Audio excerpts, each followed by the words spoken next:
Bonjour et bienvenue dans ce module de formation sur la culture du fruit de la passion. Nous sommes au module 5 et il est consacré aux étapes de production, l'itinéraire technique, les étapes de production du fruit de la passion. Comment produire le fruit de la passion du début jusqu'à la fin? La réponse, c'est tout de suite et maintenant. À préciser qu'au sorti de ce module, n'importe qui, même sans avoir déjà un jour vu, ne serait-ce que le fruit de la passion de ses yeux, sera en mesure de cultiver et de récolter le fruit de la passion. Donc, après avoir disposé déjà votre terrain, la première des choses à faire, c'est tout d'abord de faire la pépinière et de germer la semence. Mais il faut préciser que vous devez avoir la semence de qualité, la semence sélectionnée. La semence précoce est l'idéal. Voilà. Donc, nous mettons à votre disposition les semences précoces, surtout les semences qui vont produire pratiquement 3 mois après la transplantation. Comment faire la germination de ces graines de fruits de la passion? Mesdames et messieurs, regardez cette vidéo jusqu'à la fin. La plupart des gens qui ont eu à prendre des semences de fruits de la passion chez nous, vous allez constater que c'est généralement enveloppé. Donc, quand vous prenez la semence, la première des choses à faire, c'est de désenvelopper la semence. Voilà. Mais avant de faire le processus, il y a un certain nombre d'éléments qu'il faut apprêter, notamment l'espace sur lequel vous allez faire germer vos grains. Bon, je ne vais pas passer le temps ici à vous montrer comment il faut labourer le sol et comme ça, parce que j'ai jugé que c'est une compétence dont tout le monde maîtrise presque. Voilà. Donc, presque tout le monde maîtrise comment on fait le labour d'un espace pour la germination. Je précise de premier abord qu'il y a 2 méthodes. Vous pouvez faire la méthode sur un sol ou sur un bion, ou bien vous pouvez faire la méthode directe dans des pots. Donc nous allons faire les 2 méthodes. Là, vous allez voir. Et lorsque vous aurez vos grains, ça sera à vous de choisir votre méthode en fonction de ce que vous avez à votre portée comme moyen et autres. Voilà. Donc la première des choses, c'est d'apprêter votre espace. Donc ici, on a déjà labouré. Je vous ai dit que je ne vais pas vous montrer comment on laboure et consomme parce que je juge que tout le monde maîtrise déjà l'espace. Donc vous apprêtez votre espace ainsi. Ça, c'est un bion. Donc vous rassurez qu'il n'y a pas de morceaux de terre compacte. D'accord? Vous rassurez qu'il n'y a pas de morceaux de terre compacte. Vous essayez un peu d'aplanir. Voilà, le sol ainsi. Ok, donc une fois que vous l'avez fait, vous allez essayer de mettre des parallèles là, n'est-ce pas? Vous mettez des parallèles. On met des parallèles avec des écartements de 20 cm, bien sûr. La largeur d'une ligne doit être de 10 cm. Vous faites les écarts de 20 cm. Voilà, vous mettez les parallèles là. Une fois les parallèles mis, comme c'est une démonstration, je ne suis pas venu avec les fientes. Mais lorsque vous allez finir de mettre des traits parallèles là, vous allez mettre des fientes. Donc j'essaie de porter la caméra, question de vous montrer de quoi il s'agit. Voilà. Donc quand vous essayez, c'est ainsi qu'on va mettre les parallèles. Je ne sais pas si ça sera bien visible. Donc c'est ainsi qu'on met les parallèles. Vous voyez la largeur est d'environ presque 10 cm. Des parallèles, des lignes. Voilà. Donc maintenant l'écartement, donc de là à là, c'est 20 cm. Vous voyez? Donc vous mettez là. Donc, une fois que vous avez mis l'ensemble de ces différentes lignes-là, qu'on voit là, quand vous avez bien mis les lignes, vous allez verser les fientes. Bon, moi, je ne suis pas venu avec les fientes, c'était juste une démonstration. En fait, l'idée m'est juste venue maintenant. Je n'avais pas préparé ça.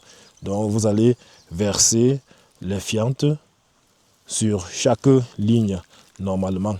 Donc, une fois que les fientes ont été versées, ce que vous faites, c'est quoi? Vous remuez les fientes en question avec la terre qui est. Donc, vous essayez d'homogénéiser les fientes avec la terre. C'est ainsi que ça se passe. On homogénise comme ça. On homogénise comme ça. Vous voyez? Voilà. Donc, après avoir suffisamment mélangé votre terre avec les fientes, vous allez porter l'eau de l'arrosoir que vous allez arroser. Donc vous allez arroser ainsi. Vous allez arroser copieusement les fientes. Donc vous allez faire cette opération pendant 3 jours. Si vous êtes en saison sèche, comme c'est le cas par exemple chez nous maintenant. Donc si vous êtes en saison sèche, vous allez faire cette opération pendant 3 jours, donc 1 fois par jour. Tous les jours, vous venez arroser 1 fois. Tous les jours, vous venez arroser 1 fois.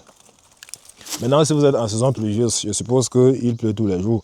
Si vous êtes en saison pluvieuse, au moment où vous allez faire, il va falloir arroser au moment où vous venez de faire. Donc vous arrosez au moment où vous venez de faire, en espérant que à votre départ, par derrière, il va pleuvoir. Maintenant, si à jamais il ne pleut pas à cette période-là, faites l'effort de faire un arrosage par jour pendant 3 jours. Maintenant, le deuxième jour, parce que vous allez arroser normalement pendant 3 jours. Mais déjà, quand vous allez arroser 2 jours, vous allez faire une autre opération. Donc cette opération-là consistera à apprêter maintenant les graines. Je vais donc vous montrer comment on apprête les graines. Donc, après avoir arrosé votre espace justement pendant 2 jours, le deuxième jour justement vous allez faire ce que je vais faire tout de suite et maintenant. Vous allez prendre votre semence que vous allez désenvelopper parce que les semences sont légèrement dans des papiers craft et consorts, vous allez enlever et à l'intérieur il y aura ces petits sachets. Le petit sachet en question contient de la semence. En fonction de la quantité, vous allez chercher un petit récipient, ça peut être n'importe quoi. Voici ce que j'ai porté lorsque vous prenez ce récipient en question. Donc si vous prenez, je précise une chose, si vous prenez la semence, vous vous rendez compte qu'il y a une poudre tendant à une couleur qui vous est un peu étrange, il n'y a pas de souci. Ce sont des produits que nous mettons pour protéger la semence contre l'envahissement fongique et autres. Donc si vous prenez, vous vous rendez compte que la semence, la couleur est un peu bizarre, bleue, verte ou bien rosâtre ou bien rose, il n'y a pas de souci. Voilà. Donc vous prenez là, vous allez juste chercher une quantité d'eau. Vous allez déchirer votre semence. Permettez.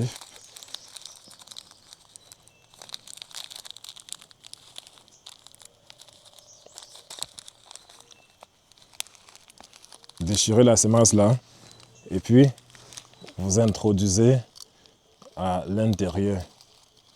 Vous voyez? Vous introduisez à l'intérieur de cette quantité d'eau. Ça, nous sommes au deuxième jour de l'arrosage de l'espace ou bien du germoir.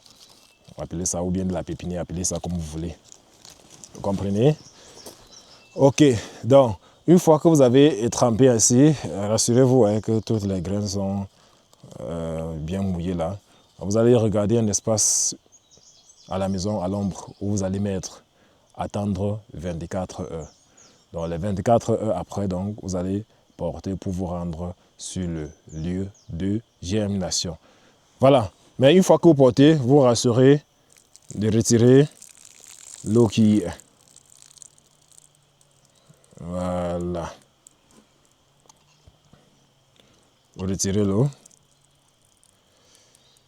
Et donc, lorsque vous arrivez sur le lieu de germination, que vous avez arrosé pendant déjà 2 jours, je crois que les 24 heures après, ça fera le 3e jour. Oui, parce que vous allez tremper ceci. Vous allez tremper ceci le 2e jour. Et 24 heures après, ça fera 3 jours. À partir du 1er jour que vous avez arrangé votre espace de germination. Donc, quand vous arrivez sur le lieu, voici ce que vous allez faire. Permettez. Quand vous arrivez sur le lieu qui est justement bien là, c'est le lieu qu'on a eu à arroser. Oui, vous voyez, c'est bien humide. La seule chose à faire, c'est simple. Donc, ce que vous allez faire est simple. Vous allez juste porter vos graines là, que vous allez essayer de dépendre ça sur les différentes lignes que vous avez eu à tracer. Voilà. Donc, vous épandez là. Je précise à ce niveau que vous avez le choix entre tout d'abord arroser avant de faire cette opération ou bien tout simplement épandre directement. Oui, à ce niveau, ce n'est plus l'arrosage d'avant ou bien d'après. Ce n'est plus trop important. Le plus important, c'est d'arroser. Peu importe avant ou bien après. Donc, vous épandez là. Je suis en train de mettre. Vous épandez. Voilà. Donc, après avoir épandu les graines là, vous allez donc ramasser la terre de côté là que vous allez verser.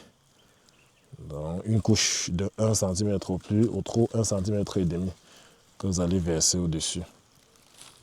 Verser une terre de 1 cm ou bien 1 cm. Vous rassurez que toutes les graines sont bien couvertes. Voilà. Vous rassurez que toutes les graines sont bien couvertes. Toutes les graines doivent être bien couvertes. Voilà. Donc, une fois que vous avez couvert ainsi, vous portez maintenant votre arrosoir. Et puis, vous arrosez. Voilà. Vous arrosez. Maintenant, si vous êtes en saison pluvieuse, vous allez arroser ainsi une fois et laisser. La pluie va faire le reste. Mais si vous êtes en saison sèche, vous allez faire l'arrosage presque tous les jours. Maintenant, pour éviter l'arrosage tous les jours, après avoir arrosé pour la première fois ainsi, je vais vous recommander de faire le paillage. Le paillage consistera tout simplement à ramasser soit les herbes ou bien la paille ou bien les feuilles de je ne sais quoi pour pouvoir couvrir avec. Donc ici, là, nous avons utilisé les feuilles de bananier. Vous pouvez utiliser les feuilles de bananier sèches ou bien fraîches pour pouvoir faire le paillage. Voilà. Donc, vous utilisez ça pour faire le paillage. Vous utilisez pour faire le paillage. Question de limiter le travail. Parce que le paillage consiste à conserver l'humidité. Voilà, à préserver l'eau que vous avez versée. Sinon, dès que le moindre soleil va passer, il va tout ramasser ça. Vous serez obligé d'être là chaque fois pour arroser. D'accord? Ok. Donc, vous faites le paillage là. Voilà, c'est parfait. Et vous partez. Donc là, tous les jours, vous allez passer et vérifier l'état. S'il y a suffisamment d'humidité, vous pouvez sauter même des jours. Si c'est bien paillé, bien sûr. Mais s'il n'y a pas suffisamment d'humidité, vous pouvez passer là de temps en temps, vous soulever et vous arroser. Voilà. Donc ça, c'est maintenant parti pour 3 semaines. Donc 3 semaines après exactement, vous allez arriver là un beau matin pour pouvoir faire l'arrosage. Et vous allez enlever la paille et vous allez constater quelque chose du genre. Observez attentivement. Donc lorsque vous allez enlever votre paille, vous allez faire ce petit constat qu'il y a les petits plants là qui sont en train de... Je ne sais pas si vous voyez. Les petits plants qui sont en train de se mouvoir paisiblement. Voilà. Donc vous allez constater ces petits plants là qui sont en train de pousser. Les voilà. Regardez comment ils sont jolis. Voilà. Vous voyez? Vous allez faire ce constat. Donc, dans un premier temps, tous les plants ne vont pas sortir au même moment. Si vous constatez, si vous regardez bien, vous allez constater que voici par exemple un qui a déjà 2 feuilles déjà bien larges. Bref, ce sont les cotylédons qui sont démancipés. Et maintenant, il y a l'autre là qui a encore les cotylédons qui sont encore enfermés. Voilà. Donc, il y a l'autre même qui se plie encore. Vous voyez? Donc, c'est en quelque sorte ça. Vous voyez comment l'autre est encore là en train de se battre. D'autres sont encore là en train de se battre, ainsi de suite. Mais d'autres sont déjà ouvertes. Voilà. Donc, c'est ainsi que vos plants vont commencer à se comporter après 3 semaines. Et ça va donc aller ainsi au fur et à mesure. Et quelques temps après, vous aurez quelque chose comme ceci. Vous voyez? Ici, là, ils se développent de plus en plus déjà. Donc, vous aurez quelque chose comme ceci. Voilà. Vous voyez? Donc, observez attentivement. De temps en temps, vous allez passer. Maintenant, à cet âge-ci, il faut savoir que la plante est sensible. Et il faut limiter les arrosages si vous êtes en saison pluvieuse. Il faut arroser une fois vous sautez. Et je veux dire quoi, si vous êtes en saison sèche, vous pouvez arroser une fois vous sautez. Un jour avant d'arroser encore. Maintenant, si vous êtes en saison pluvieuse, je vais vous conseiller de mettre un petit kit d'isolation. Je ne sais pas si on dit ça, un petit kit d'isolement. En tout cas, je vais vous conseiller de mettre un petit kit d'isolation qui peut être constitué juste de 4 piquets, 4 poteaux et juste une bâche transparente. Vous mettez 4 poteaux tout là et une bâche transparente. Et ça va faire l'affaire. Ça consistera à limiter la dose des pluies. Si la pluie tombe trop sur ça, vous risquerez de presque rien à voir après cela. D'accord? Voilà. Donc, on va aller de l'autre côté. Vous allez voir. On va aller de l'autre côté là. Vous allez voir ce que ça vous donnera lorsque ça aura pratiquement 1 mois à 1 mois et demi. Voilà. Donc, excusez, ils sont obligés de marcher un peu parce que ici on a un peu fait des petits germois de paille et d'autres. Voilà. Comme le champ est un peu exposé au soleil, on a ciblé des endroits, des petits endroits qui sont un peu à l'ombre là, pour pouvoir faire cette opération. Voilà. Donc vous avez vu comment la plante se comporte 3 semaines après. Et on va donc aller là pour montrer comment, à presque 1 mois et demi, on aura les plantes se comporteront quoi. Voilà. Je précise une chose, le fruit de la passion est la seule culture, je dis bien la seule culture qui vous permet d'avoir la production tous les jours à partir du moment où vous avez les premiers fruits. Voilà, donc nous sommes justement sur le site. Nous sommes sur le site. Et donc observez comment après 1 mois de votre pépinière, vous aurez, vous voyez, vous aurez déjà presque 3 à 4 feuilles. Donc c'est comme ça que vos plants vont se comporter. Donc ici, je n'ai pas fait les tracés. Je précise que de l'autre côté que ça n'a pas, trop d'importance. Pour moi, c'est juste une façon de faire de façon esthétique. C'est juste une façon esthétique de faire les choses. Sinon, pour moi, je ne trouve aucune importance à faire les tracés. Je verse juste moi les semences là sur une terre mélangée avec les fientes et autres. Vous voyez comment les plants sont en train de se comporter. Voilà. Donc, je précise une chose aussi, qu'à cette taille, vous pouvez déjà faire le repiquage. Le repiquage consiste tout simplement à venir là et retirer ces différents plants là et les repiquer dans des pots. Voilà. Donc, à cette taille, vous pouvez déjà faire le repiquage. Il y en a un peu de partout. Ouais. Vous voyez comment ça se comporte là. Voilà. Donc, on va aller de l'autre côté aussi pour voir. Donc là, ce qu'on vient de voir là, c'est des plants qui ont déjà environ 1 mois et demi. Ouais. On va maintenant aller vers des plants qui ont environ 1 mois et 3 semaines. Voilà. Les voilà. Donc, on a un peu essayé de cacher parce que le soleil frappait ici. Là-bas, c'est pas au niveau de la rivière ici. C'est pas au niveau de la rivière comme plus bas là. Là, c'est les plants d'1 mois, 3 semaines. Vous voyez. Donc, ici, là, on fait paisiblement la transplantation, le repiquage. Bon, on n'a pas encore commencé, mais on va le faire dès l'après-fête. Voilà, parce que nous sommes déjà presque le 30 décembre. Et dans quelques jours, il y aura la fête du 1er janvier, nouvel an. Voilà. Donc après les fêtes, on va faire le repiquage de ceci. Donc une fois le repiquage fait, juste 2 semaines après, on pourra faire la transplantation. Hein.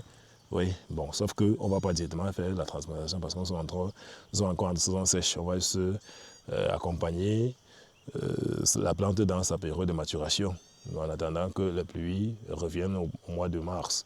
Et une fois qu'on sera au mois de mars, on va directement les mettre en champ. Voilà. Donc ça, c'était la première méthode. Oui, c'était la première méthode pour faire justement germer ces graines. Je vais maintenant vous présenter la deuxième méthode qui est en quelque sorte la méthode directe dans des pots de pépinière. Oui, c'est ça que la plupart des personnes qui n'ont pas de temps généralement appliquent. Voilà. Mais moi, je ne l'applique pas parce que ça a quand même un peu quelques inconvénients.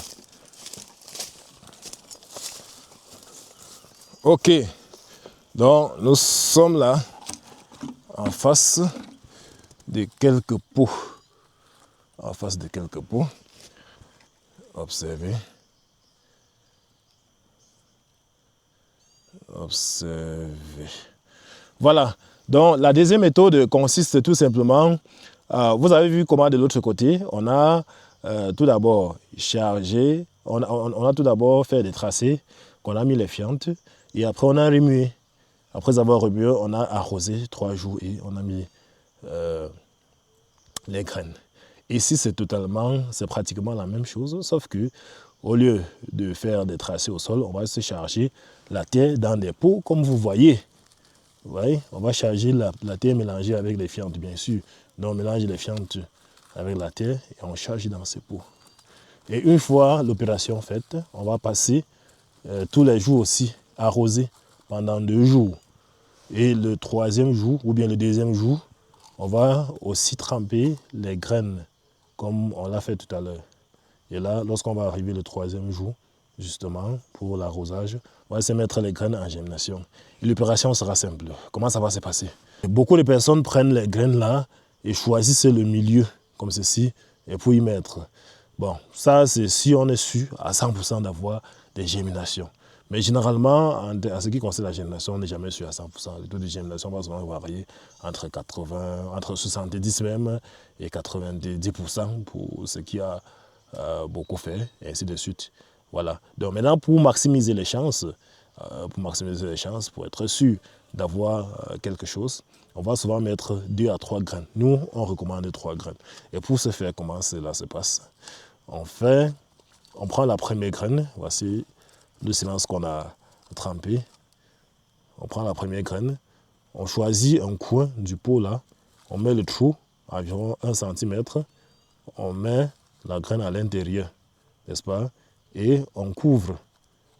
Oui, on se rassure que la couche de terre qui est sur ça, c'est juste 1 cm.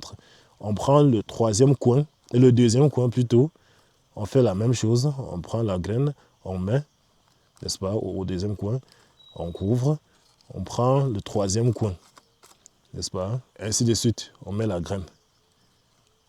Voilà, on met la graine, on couvre, et puis on arrose. Voilà, donc on fait ça pour tous les autres et on arrose. Maintenant, après avoir arrosé, on peut aussi faire le paillage. Et chaque fois, passer aussi arroser comme tel a été le cas en bas là. Et entre-temps, 3 semaines après, vous allez arriver, vous allez constater quelque chose comme ceci.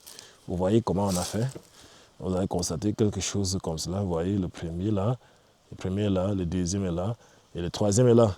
C'est aussi la même chose ici. Le premier est ici, le 2e est là, et le 3e est là.